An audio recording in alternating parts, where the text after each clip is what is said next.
See guys, for the pointing device is a device that is used to point the object on the screen. Screen पर कुछ भी आपके जो object है उसको पॉइंट करने के लिए जो डिवाइस हम इस्तेमाल करते हैं that's called a pointing device. और पॉइंटिंग डिवाइस का नाम पॉइंटिंग ही इसलिए रखा गया है क्योंकि वो पॉइंट करता है। अब there are so many devices that points the object on the screen. For example mouse, trackball, touch screen, light pen, joystick, and even the stylus that we have, and and I guess touch screen. These are the devices that is used to point the uh, object on the screen. अब mouse की अगर बात करें और trackball की अगर बात करें इस वक्त राइट नाउ, तो कहते हैं the mouse is probably still the most common pointing device and comes in various forms. The more traditional type with the mechanical ball arrangement connected to the computer through USB port, जो traditional है वो ball वाला होता था, आपको याद है, ठीक है, और वो सिंपल यूएसबी पोर्ट से कनेक्ट हो जाता था। अब मॉडर्न टाइप करना क्या आ गया, एलईडी माउस आ गए, ठीक है, सम ऑप्टिकल माउस कहते हैं, ठीक है, जो एक्स वाई डायरेक्शन यानी या टॉप टू डाउन या राइट टू लेफ्ट ये दो साइड पर मूव करता है। और these are known as optical mice that use either of the above types of technology but use a wireless connection to the computer। अब नए एक और टाइप के आ गए, बट क्या आ गया, वायरलेस आ गए। अब तक जितना वो वायर्ड थे यूएसबी पोर्ट के साथ। यानी एक टेक्नोलॉजी थी जो बॉल वाली थी, एक टेक्नोलॉजी है जो ऑप्टिकल है। अब ये चाहे वो बॉल वाली हो या ऑप्टिकल हो, ठीक है, वो अब वायरलेस टेक्नोलॉजी के अंदर भी जो है क्या है, क्या आ गया है। फिर ट्रैक बॉल की अगर बात करें, what is a track ball? Track ball is an upside down mouse.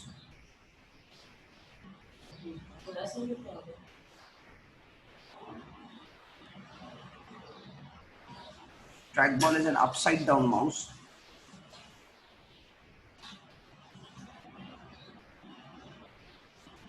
Trackball और माउस का फर्क क्या है? Mouse requires space to navigate. आपने देखा होगा माउस के लिए आप जो है वो एक स्पेस चाहिए एटलीस्ट, एक 1 by 1 फुट का आप कह लें, जिसके अंदर आप जो है वो अपने माउस को पूरा रोटेट कर सके, घुमा सके, नेविगेट करवा सके।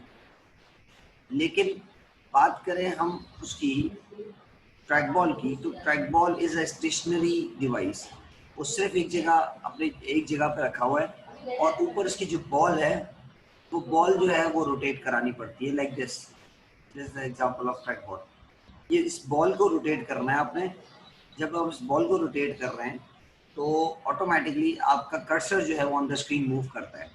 जब कर्सर आपके स्क्रीन पे मूव कर रहा है तो आपके पूरा माउस वाला काम कर रहा है, बट डिफरेंस क्या हो गया, it is an stationary object. ये एक जगह पे रखा हुआ है, आपने इसको ना मूव करना है ना कुछ करना है, आपको स्पेस जो है वो नहीं यूज करना है।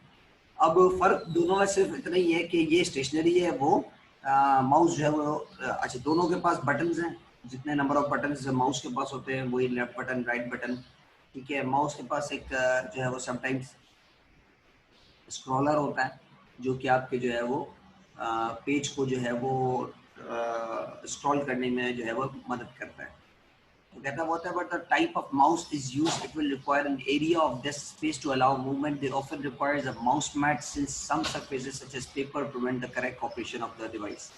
Depending on the type of computer, the mouse is fitted with 1 or 2 buttons to allow for selection and other functions. Many designs of mouse have a scroll wheel to allow rapid movement up and down the screen. तो यही तमाम बातें जो मैंने अभी आपसे कही, यहाँ पे ये बात बता दी गई कि टाइप ऑफ कंप्यूटर पर डिपेंड करता है। माउस जो है वो 2 या 3 बटन्स के साथ, वह 1 या 2 बटन्स के साथ आता है, जिसके अंदर आप सिलेक्शंस करते हैं और जो है वो सब कुछ करते हैं। बहुत सारे डिज़ाइन ऐसे हैं जिसके अंदर जो है वो माउस के साथ स्क्रॉल बटन भी है।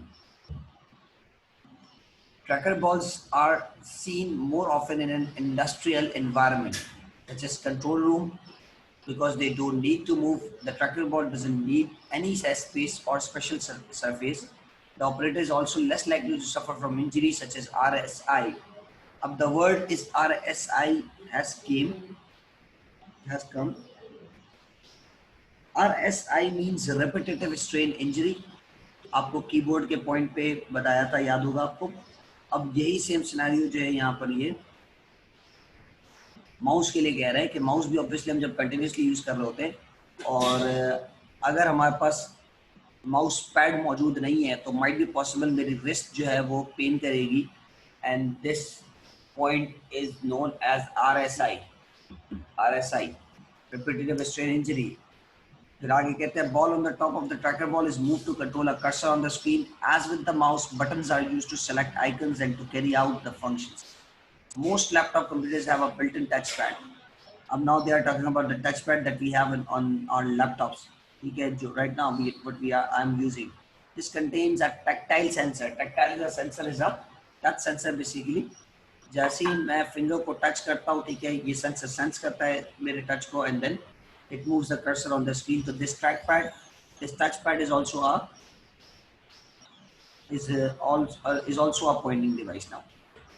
This contains a tactile sensor which allows the user to control a cursor by simply moving a finger over the surface of the pad. Buttons to the left and right of the pad acts as the same way as buttons on the mouse. However, by simply tapping the surface, this acts as quick method of selection on many touchpads. What's new in it? The selection. In mouse, what we have to select using the buttons only, but in touchpad we can select by simply tapping this touchpad as well. We can also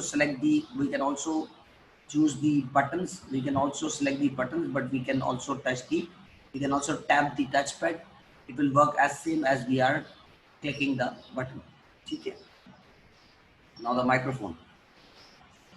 Microphones are used to input sound to a computer, for example, being a voiceover in a presentation, part of a speech recognition, part of a voice recognition, enabling a disabled person to communicate with the computer. Mic की बात करें तो microphone we all know is a type of input device that accepts our vocal information into the computer. ठीक है, it accepts our vocal information in the form of waves, in an analog form, and it converts into digital form.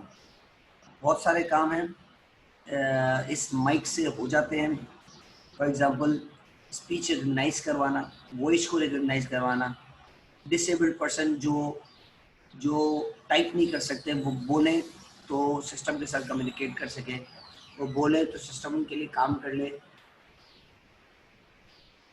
बहुत सारी automatic devices हैं जिसे हम देखते हैं films वगैरह के अंदर के ह्यूमन बीइंग्स आर सेइंग और इन रिटर्न जो है वो आपका वो अंडरस्टैंड कर रहा है, सिस्टम अंडरस्टैंड कर रहा है. तो ये है आपका Microphones are either built into the computer or to the external device connected through a USB port or using wireless connectivity. तो माइक्रोफोन्स जो है वो समटाइम्स आपके बिल्ट इन होते हैं और समटाइम्स जो है वो USB पोर्ट से वायरलेसली कनेक्ट हुए होते हैं. Guys, just hold on.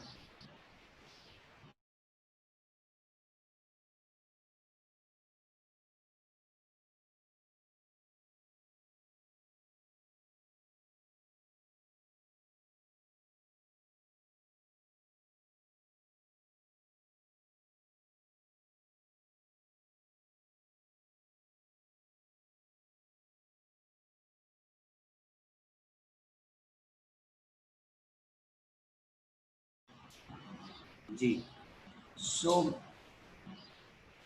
Sometimes built in होते हैं हमारे जिस लैपटॉप्स के अंदर राइट नाउ है, ठीक है, और समटाइम्स जो है वो सिस्टम्स के अंदर बिल्ट इन नहीं होते. उसके लिए अलग से माइक जो है वो आपने लाइक दिस फिगर 5.14 ऐसा भी होता है. ऑब्वियसली इसके डिफरेंट डिज़ाइन आ चुके हैं. अब तो कॉलर माइक्स भी आ चुके हैं, वायरलेस माइक्स भी आ चुके हैं जो कि ब्लूटूथ कनेक्शन के थ्रू जो है वो आपके सिस्टम तक आपकी इंफॉर्मेशन पहुंचाते हैं. अब ये बताना है how does the mic receives the sound. When a microphone picks up a sound, a diaphragm vibrates producing an electric signal. This signal goes to a sound card and is converted into digital values and stored in a computer. तो जब मैं बोल रहा हूँ तो microphone जो है वो मेरे साउंड को रिसीव करता है.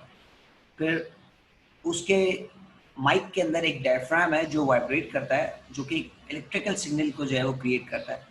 देन ये सिग्नल्स जो है इलेक्ट्रिकल सिग्नल्स फौरन जाते हैं साउंड कार्ड के पास. साउंड कार्ड इसे डिजिटाइज करता है और फिर जो है वो वैल्यूज डिजिटाइज करता है और स्टोर कर देता है इन वैल्यूज को कंप्यूटर के अंदर। If microphone is being used in voice recognition system, the voice is detected and then converted into a digital signal. अब there's a difference between a voice recognition and speech recognition. Voice recognition क्या है? वो इंसान की voice को recognize कर रहा है, आवाज को recognize कर रहा है.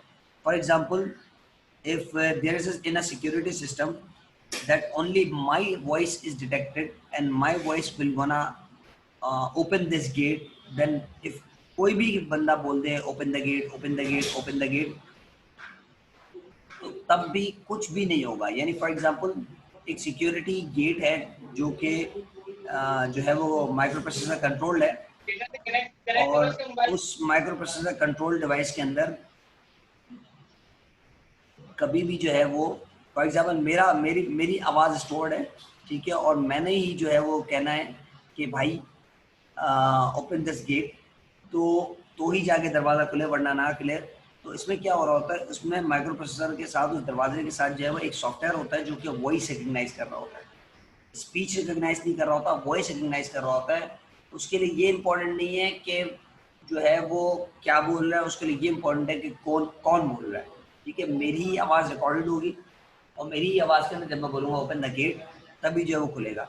आपने इस तरह की कमांडिंग डिवाइस बहुत सारी सुनी होंगी, ठीक है ना। अब इसकी एग्जांपल ले लेते हैं। बादशाह सलामत होते हैं, ठीक है, वो या वो जो है वो जब आवाज़ लगाते हैं कुछ भी, ठीक है, तो सारे बात मानना शुरू कर देते हैं, लेकिन अगर कोई और आवाज़ मारे तो कोई बात नहीं अंडरस्टैंड करेगा।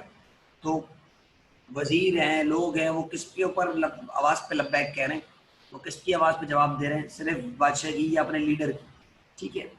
तो बिल्कुल ऐसा ही काम कर रहा होता है ये वॉइस रिकग्निशन सॉफ्टवेयर। ये वो है कि उसे उसके पास जो चीज़ स्टोर कर दी गई कि भाई ये तुम्हारा लीडर है, इसने ही तुम्हें लीड करना है, इसने ही तुम्हें बताना है, तो ही तुमने कोई काम करना है, तो उसकी आवाज़ पहचान लेता है। तो the user's voice is detected and then converted to digital signal. A few words spoken produce a digital wave pattern. Sound compares this wave pattern to wave pattern stored in the memory to see if they match. ये common sense की बात है कि उसे करना क्या है, उसे सिर्फ और सिर्फ जो है वो आवाज़ को डिटेक्ट करना है कि ये आवाज़ किसकी है। अब फॉर एग्जांपल जब हम सिक्योरिटी लगा रहे होते हैं उन दरवाज़ों पर, उन सिक्योरिटी लॉक्स पर, तो पहले से वो आवाज़ें जो हैं वो स्टोर करवा दी जाती हैं। जब वो स्टोर करवा दी जाती है तो उसका एक वेव पैटर्न बनता है obviously.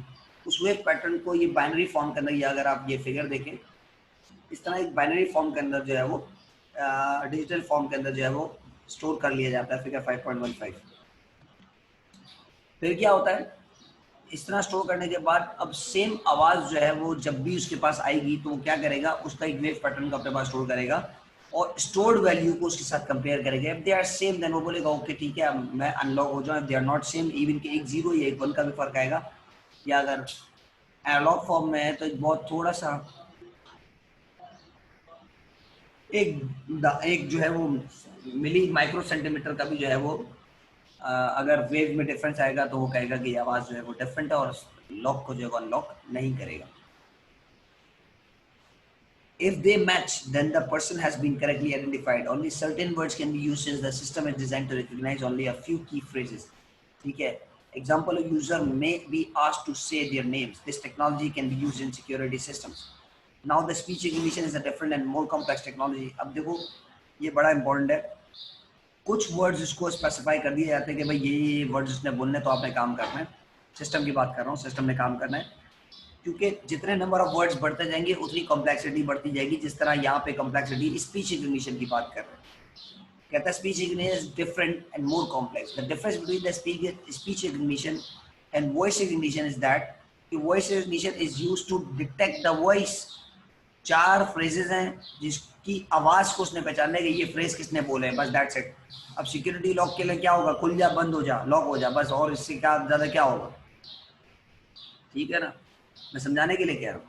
But speech recognition is something different. Speech recognition के अंदर जो मैं स्पीच कह रहा हूँ, यानी whatever I am saying, it needs to detect it and then converted into a textual information, into a word processing document.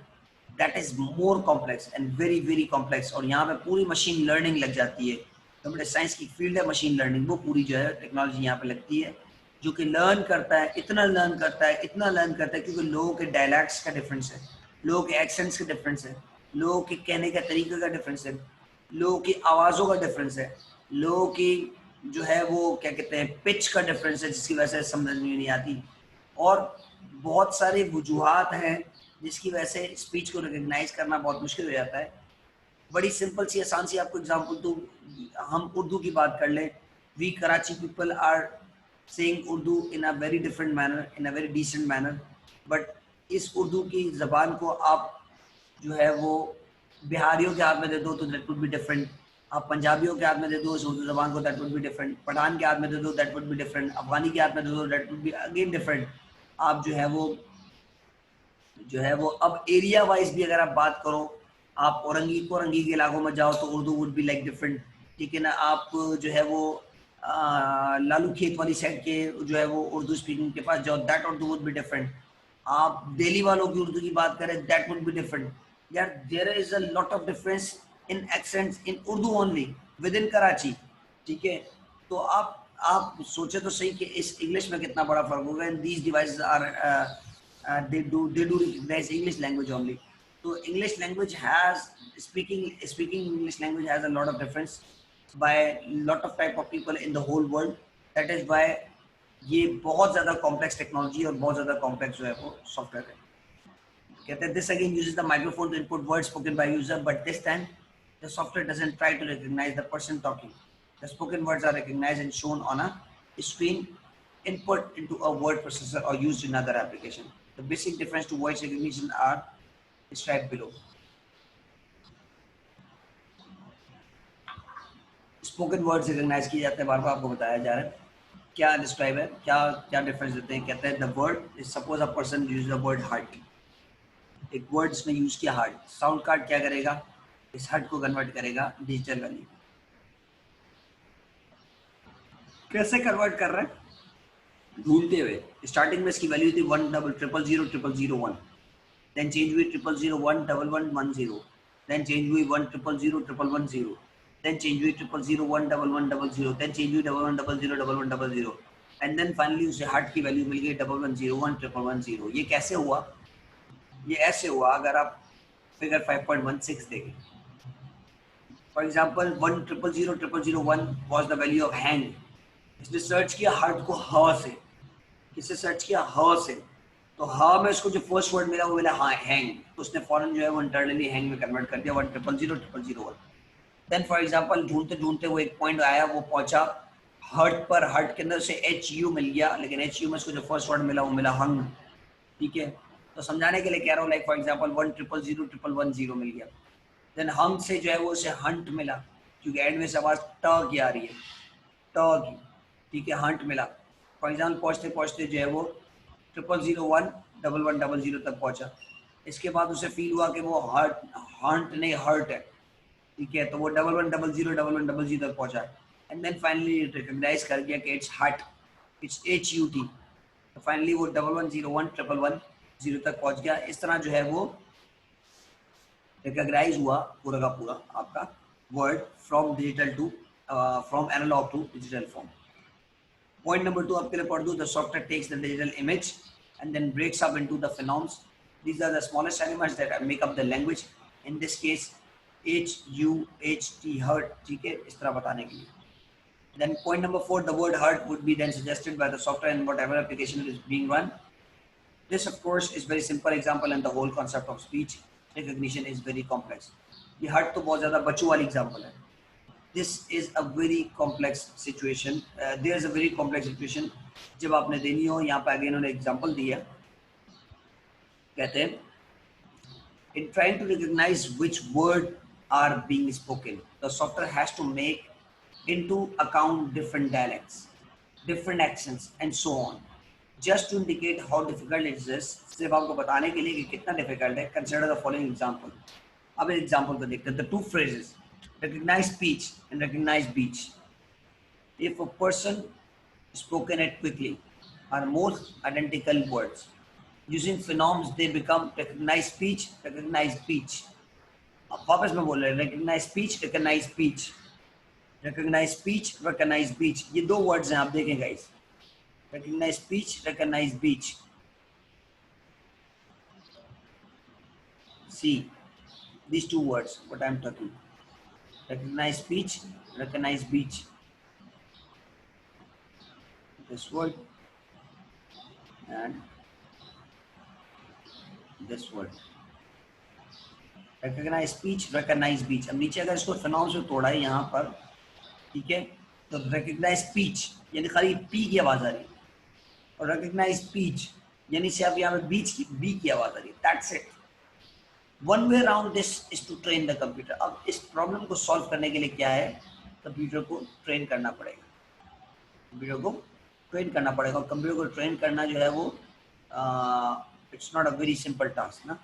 So it takes a lot of time. Obviously, it takes a lot of learning. That's why I'm saying it's a part of machine learning system. But some problems are difficult to resolve. Human beings have problems with dialects and accents, so it should come as no surprise that this will continue to challenge the software developers to speech recognition system. तो ये challenges हमेशा से रहेंगे, ठीक है, ये तमाम software engineers को स्पीच रिकग्नाइज करवाने में, क्योंकि लोगों के आप डायलैक्ट चेंज नहीं कर सकते, लोगों के एक्सेंट चेंज नहीं कर सकते. It is very difficult to change all these things. But voice recognition and speech recognition can be used in various other applications. For example, voice recognition is used in cars to allow a driver to say command, make warmer, switch on GPS, open window. These are the commands that could be given by the driver to the car, and it only needs to understand कैसे GPS on करना है, switch warmer on करना है, ठीक है ना. ये keywords have to use so that the software can compare voice pattern with limited dictionary of words already stored. These systems are becoming increasingly sophisticated so that the normal speech in the car doesn't trigger an unwanted response by the computer.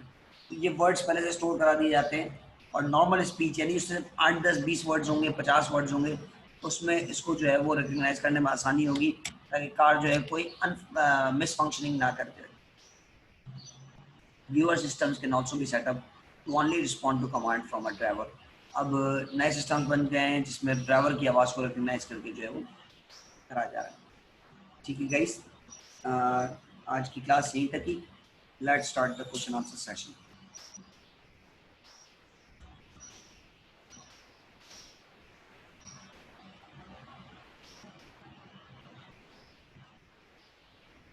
Ji guys, let me unmute you guys. Now the question answer section.